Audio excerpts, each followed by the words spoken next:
Mau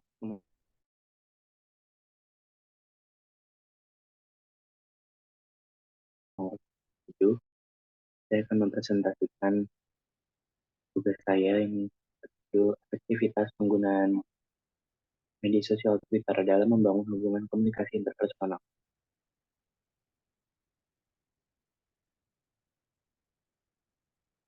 Pertama, aspek belakang.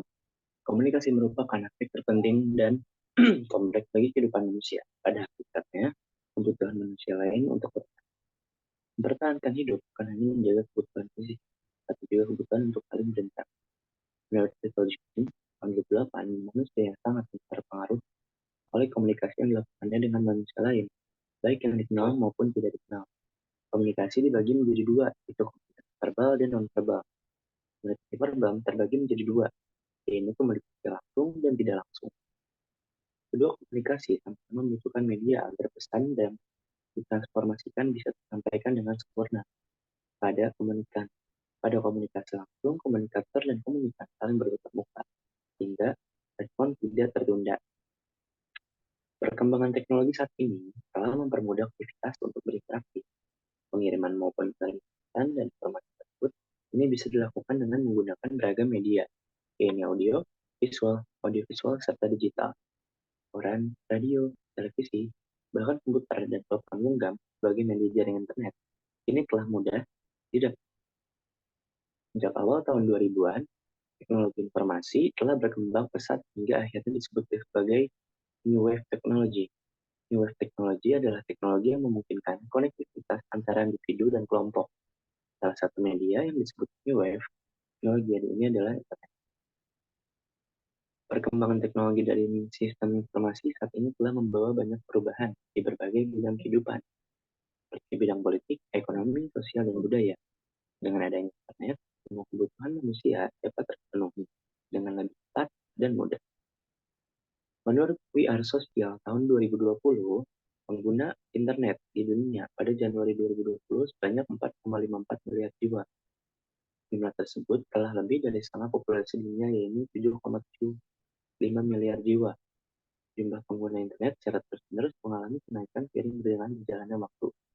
Tidak berbeda halnya dengan Indonesia, jumlah pengguna internet di Indonesia terus-menerus mengalami peningkatan setiap tahun. Dalam perkembangan pesat internet, media sosial menjadi peringkat satu sebagai perkembangan media dunia. Media sosial atau akrab disebut jejaring sosial ini juga menyita perhatian masyarakat Indonesia remaja pada khususnya.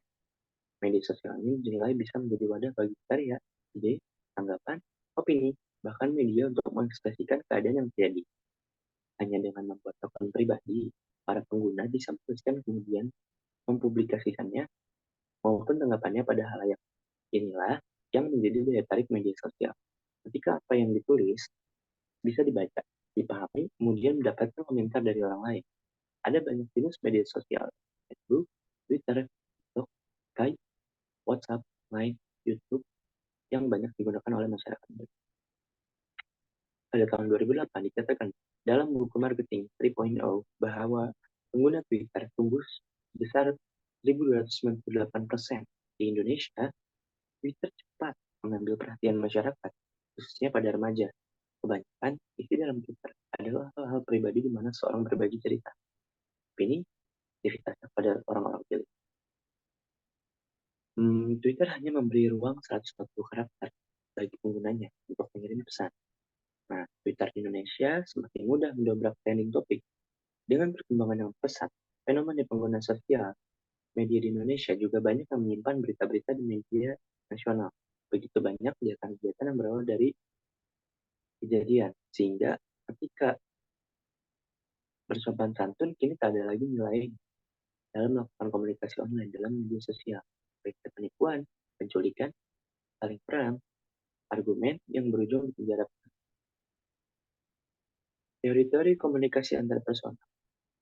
Artinya, teori-teori yang banyak diaplikasikan dalam konteks hubungan interpersonal, yaitu proses komunikasi yang terjadi antara dua orang, baik langsung maupun media tertentu. Nah, pengguna Twitter sebagian besar adalah kalangan remaja termasuk mahasiswa. Twitter dirasa sangat membantu dalam menyebarkan informasi dan media interaksi yang baik Dalam pertemanan,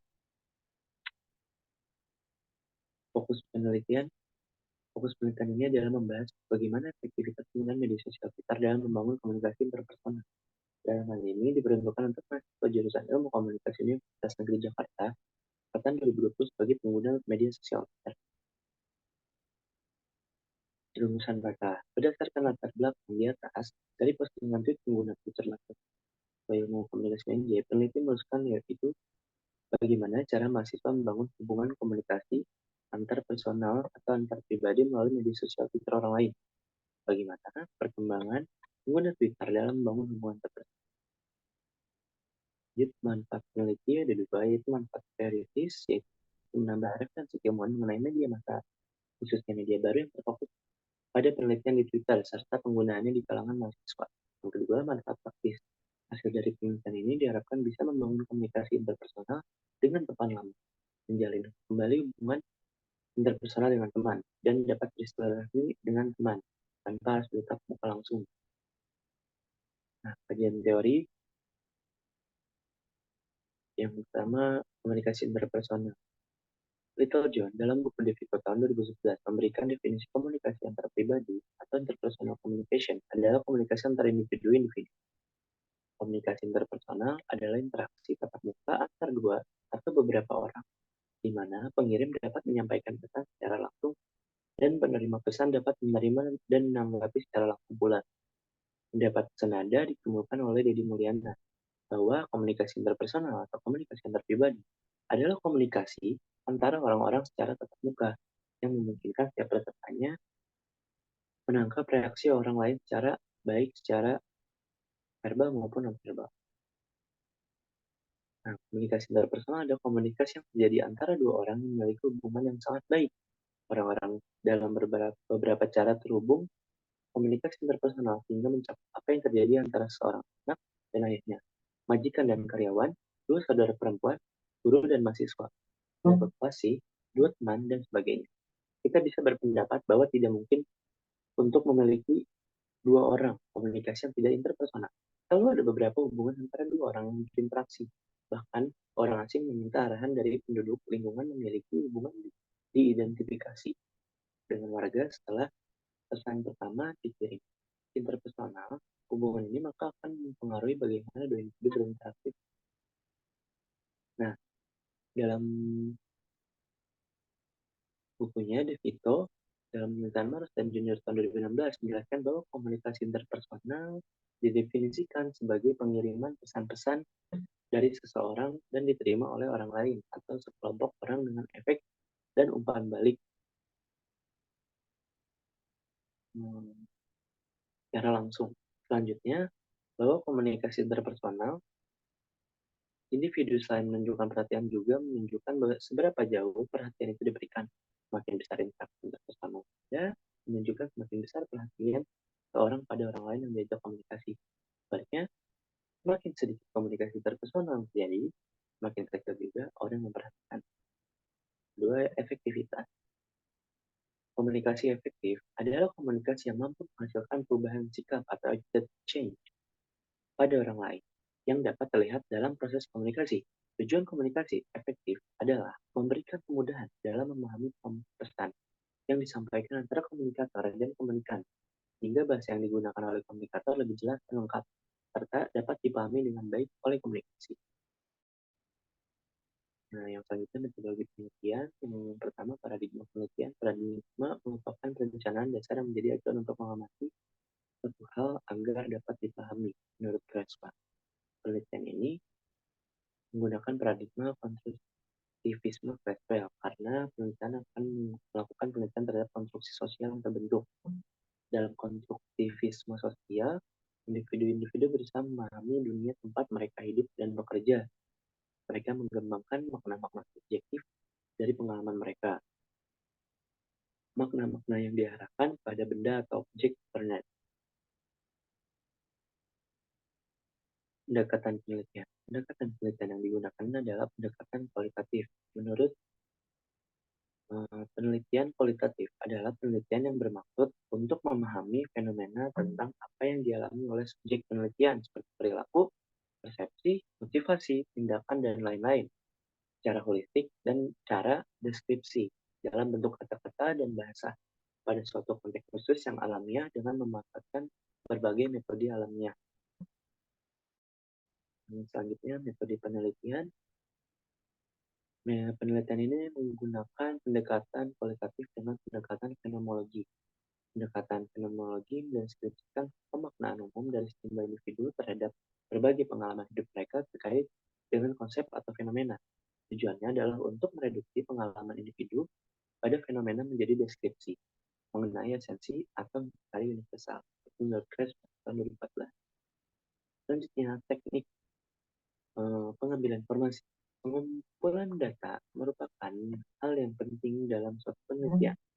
Metode pengumpulan data ditentukan pula oleh masalah penelitian yang ingin dipecahkan. Pengumuman data merupakan salah satu faktor penting yang harus diperhatikan oleh seorang peneliti, yaitu dengan metode observasi. Observasi adalah pengamatan dan catatan sistematis terhadap apa gejala-gejala yang observasi menjadi salah satu teknik pengumpulan data apabila sesuai dengan tujuan penelitian. Metodenya yaitu observasi, wawancara, dan dokumentasi. Selanjutnya, metode analisis data menggunakan analisis deskriptif, di mana hasil dari penelitian dianalisis dan dijelaskan secara detail. Analisis data dilakukan setelah data terbukti akurat dan tidak ada penjelasan yang masih kurang jelas. Sekian dari saya. Mohon maaf apabila banyak kekurangan. Assalamualaikum warahmatullahi wabarakatuh.